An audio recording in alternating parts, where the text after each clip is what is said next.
OBC बहुजन पार्टीचे उमेदवार माजी आमदार प्रकाश शेंडगे यांच्या कार्यकर्त्यांना सांगलीमध्ये दमदाटी आणि शिवीगाळ झाल्याचा आरोप करण्यात आलाय।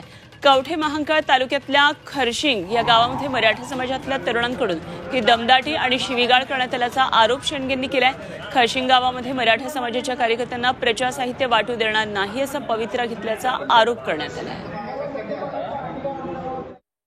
आज कवठे महांकाळ तालुक्यातील खरशिंग गावामध्ये ओबीसी बहुजन पार्टीचे आमचे कार्यकर्ते ज्यावेळी आमचं निवडणुकीचे प्रचार साहित्याचं वाटप करत असताना त्या ठिकाणी मराठा समाजाच्या कार्यकर्त्यांनी आमच्या कार्यकर्त्यांना त्या ठिकाणी दमदाटी करून त्याला थांबवण्यात आलं आणि त्यावेळी त्यांनी असे आरोप केले की प्रकाश शेंडगे हे मराठा आरक्षणाला विरोध करत आहेत, त्यामुळे त्यांना मराठा समाजाची मतं मागण्याचा कोणीच अधिकार नाही आहे, अशा प्रकारची वाक्य त्या ठिकाणी वापरली गेली। त्याचप्रमाणे प्रकाश अण्णा शेंडगे आणि भुजबळ हे दोघंही नालायक आहेत असेही त्यांनी त्या ठिकाणी आमच्या कार्यकर्त्यांना त्यांनी अपशब्द वापरले।